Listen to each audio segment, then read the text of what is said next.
ஜோதிடம் என்பது ஒரு விஞ்ஞானம் என்று சொல்லக்கூடியவன் நான். இந்த சனி இருக்கு அப்படின்னாலே பயப்படுறாங்க அப்படின்னா நான் ரெண்டை தான் மீன் பண்ணுவேன். ரிஷபம், துலாம், மிதுனம், கன்னி, மகரம், கும்பம் இந்த 6 லக்கணக்காரர்களுக்கு சனி யோகக்காரர் என்கின்ற அமைப்பில் இதுல சனி நன்மையை தரக்கூடிய அமைப்புகள்ல வந்துட்டார்னா அவரை மாதிரி ஒரு கோடித்தன்மைகளை பண அமைப்புகளை கொடுக்கறது கண்டிப்பாக வேற எந்த கிரகத்தினாலே முடியாதுன்னு சொல்லிடலாங்க.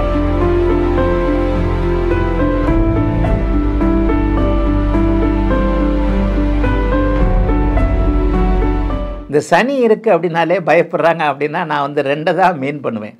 இந்த அஷ்டமச்சனி, ஏழரை சனி அப்படின்னு ஜோதிடத்தில் சொல்கிறோம். உண்மையில் ஜோதிடம் தெரியாதவர்களுக்கு கூட சனினாலே ஒரு பதற்றம் வந்துடும் அப்படிங்கிறது தான் உண்மை. ஏன்னா வாழ்க்கையில் ஜோதிடத்தை நம்பாதவர்கள் கூட இந்த ஏழரை சனி, அஷ்டமச்சனி காலத்தில் என்னடா அது ஏதாவது ஒன்று நமக்கு ஒரு மாதிரியான பின்னடைவுகள், செட்பேக்கு, நம்மளை காலை பிடிச்சி யாரோ இழுக்கிற மாதிரி சில விஷயங்கள் இருக்கே அப்படிங்கிறத வச்சு கொஞ்சம் நம்ப வைத்து விடக்கூடியதே இந்த அமைப்பு தான். இன்றைக்கி சோஷியல் மீடியாவில் பார்த்தீங்கன்னா ரொம்ப பெரிய அளவில் கஷ்டப்பட்டுக்கிட்டு இருக்கிறவங்கள பார்த்தீங்கன்னா கடகராசிக்காரர்களும் கும்பராசிக்காரங்களுமாக இருப்பாங்க. ஏன்னா இளைஞர்கள் நிறைய பேர் சோஷியல் மீடியாவில் இருக்கிறீங்க இல்லையா? அப்போ இளைய பருவத்தினருக்கு அந்த ஏழரை சனி, அஷ்டமச்சனி வரும்போது கடுமையான கெடுபலன்களை அது தருகிறது. ஆகவே சனினா பயப்படுறது இதை வச்சு தான். ஐயோ ஏழரை சனி வந்துருதா அப்படின்னு சொன்னால் சரி, உண்மையிலே அந்த அளவுக்கு பயப்படுற அளவுக்கு எதுனா இருக்கா அப்படின்னு பார்த்தீங்கன்னா கூட ஏழரை சனி என்பது 3 செக்டார்களாக பிரித்து பலன் சொல்லக்கூடியது. 2.5, 2.5, 2.5ன்னு. அதில் முதல் 2.5 வருஷம் அப்படிலாம் ஒன்றும் பெரிய கஷ்டங்கள் இருக்காது. அதை விட வருமானங்களே கொஞ்சம் கூடுதலாக இருக்கும். நடுப்பகுதியில் உங்களுடைய ஜென்ம அமைப்புகளில் வரக்கூடிய அதை தான் ஜென்ம சனின்னு சொல்லுவோம். அந்த 2.5 வருஷம் சனி பகவான் கொஞ்சம் பெரிய தொல்லைகளை கொடுப்பார். அதை வச்சு தான் இப்போ இந்த ஒரு கேள்வி கேட்குறீங்க, ஆகா சனினாலே எல்லாருமே பயப்படுறாங்களான்ட்டு. பயப்படுறீங்களே அப்படின்னு சொல்லிட்டு அதனை எடுத்து பார்த்தீங்கன்னா பிற்பகுதி பாதச்சனின்னு சொல்லப்படக்கூடிய அந்த 2.5 வருஷம் பெரிய கஷ்டங்கள் இருக்காது. ஆக ஏழரை சனி அமைப்புகளில் நடுப்பகுதியில் 2.5 வருஷம் கொஞ்சம் கஷ்டமாகத்தான் இருக்கும். இந்த அஷ்டம சனின்னு சொல்கிறது இப்போ கடகராசிக்காரங்க அனுபவிச்சுட்டு இருக்கிறாங்க. ஒரு 2 வருஷமாக என்ன படாத பாடு எப்படி பட்டுக்கிட்டு இருக்கிறீங்கன்னு கடகராசிக்காரங்களை போய் கேளுங்க. இந்த இடத்துல தாங்க பயம் வருகிறது. ஆகவே சனி என்றாலே பயப்பட தேவையில்லை. அதாவது ஒரு முக்கியமான காலகட்டத்தில் அதே நேரத்தில் இன்னொன்னையும் சொல்லணும், சனி என்பவர் ஒரு நல்ல கெட்ட அனுபவங்களை கொடுத்து அதன் மூலமாக உங்களை வாழ்க்கையை கற்றுக் கொடுக்கக்கூடியவர். என்ன இருந்தாலும் ஒரு அனுபவம்ன்றது ஒன்று வேணும் இல்லையா? அந்த அனுபவம் தான் அந்த ஏழரை சனி, அஷ்டம சனி அமைப்புகள் நடக்குது.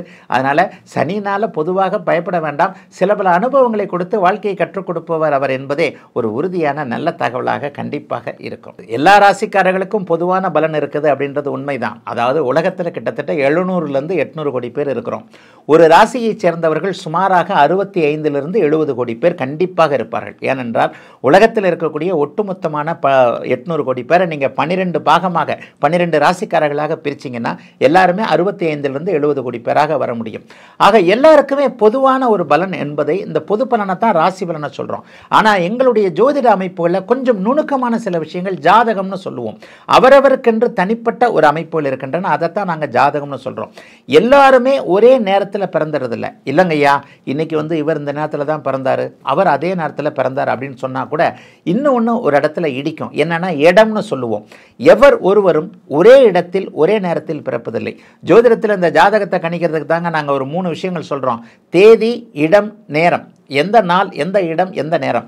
எல்லாருமே சிலர் ஒரே நேரத்தில் பிறந்திருந்தாலும் கூட அவர்கள் ஒரே இடத்தில் பிறப்பதில்லை என்பதன் அடிப்படையில் இந்த ஜாதகத்தில் ஒரே மாதிரியாக பிறந்தவர்களுக்கு கூட ஒரே மாதிரியான பலன்கள் சர்வ நிச்சயமாக கிடையாது. அவரவருக்கென்று ஒரு தனித்துவம் கண்டிப்பாக இருக்கிறது. ஆகவே பொதுவான ராசி பலனாக ஒன்றை சொன்னாலும் கூட அவர்கள் அனைவருக்கும் அந்த பொது பலன் கண்டிப்பாக நடந்து விடுவதில்லை. அதே நேரத்தில் தனித்துவமான ஜாதகம் என்று சொல்லப்படக்கூடிய நீங்கள் பிறந்த நேரம், பிறந்த தேதி, பிறந்த இடத்தை வைத்து கணிக்கக்கூடிய இந்த ஜாதகத்தில் சில பல துல்லியமான பலன்களை சொல்லலாங்க. ஆகவே 12 ராசிக்காரர்களுக்கும் அந்த பொதுவான பலன் என்பது எல்லோருக்கும் ஒரே மாதிரியாக நடந்து விடாது என்பதுதான் உண்மை. சனி பகவான் நல்லது பண்ண மாட்டார்னு யார் சொன்னது?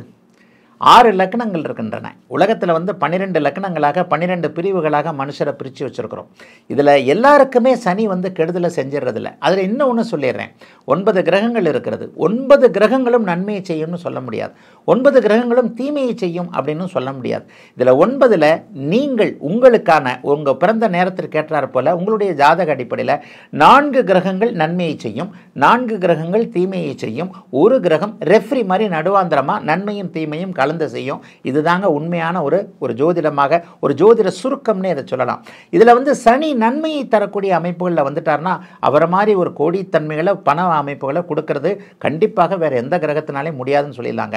ஏன்னா சனி என்பவர் ஒரு 19 வருடம் ஆளுமையை கொடுக்கக்கூடிய சனி தசைன்னு சொல்லப்படக்கூடிய அந்த பருவம், ஒரு நல்ல பருவத்தில் இந்த சனி தசை உங்களுக்கு நல்ல விதமாக வந்து நான் அடிக்கடி சொல்லக்கூடிய சுபத்துவம் என்கின்ற அமைப்பில், அதாவது நல்ல ஆதிபத்தியங்களை உங்களுக்கு கொடுக்கக்கூடிய, இப்போது நான் சொன்னேனே இந்த 4வரில் ஒருவராக சனி அமைந்து ஒரு 6 லக்கணக்காரங்களுக்கு இப்படி அமையுங்க. எந்த 6 லக்கணக்காரங்க அப்படின்னு பார்த்துட்டிங்கன்னா ரிஷபம், துலாம், மிதுனம், கன்னி, மகரம், கும்பம், இந்த 6 லக்கணக்காரர்களுக்கு சனி யோகக்காரர் என்கின்ற அமைப்பில் இந்த சனி கேந்திர கோணங்களில் சுபத்துவம் என்று சொல்லக்கூடிய குரு, சுக்கிர, வளர்பிறை சந்திரனுடைய தொடர்புகளை பெற்றிருக்கும் போது சரியான பருவத்தில் 19 வருஷம் இந்த சனி தசை வந்ததுன்னா அவருடைய காரகத்துவங்களை மிகப்பெரிய அளவில் அவர் கொளிக்க வைப்பாருங்க.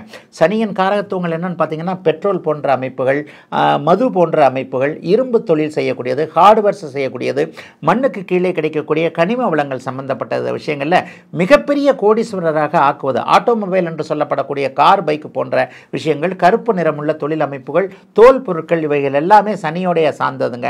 இந்த சனி நல்ல விதமாக சுபத்துவமாக உங்களுடைய ஜாதகத்தில் யோகத்தை செய்யக்கூடிய அமைப்புகள் இருக்கும்போது உண்மையிலே இந்த சனி மிகப்பெரிய அளவில் ஒரு மனிதனை கோடீஸ்வரராக்கக்கூடிய தன்மைகள் கண்டிப்பாக உண்டுங்க. ஜோதிடம் என்பது ஒரு விஞ்ஞானம் என்று சொல்லக்கூடியவன் நான். உண்மையில் ஜோதிடம் என்பது சர்வ நிச்சயமாக ஒரு விஞ்ஞானம்.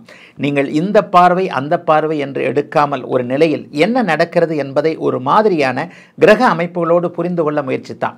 இதில் இன்னொன்று என்ன சொல்லணும் அப்படின்னு சொன்னால், எல்லாருனாலே இந்த ஜோதிடத்தை புரிந்து கொள்ள முடியாது. ஒன்றை தெரிந்து கொள்வதற்கும் ஒரு சில விதமான ஆர்வங்கள் வேண்டும் இல்லையா?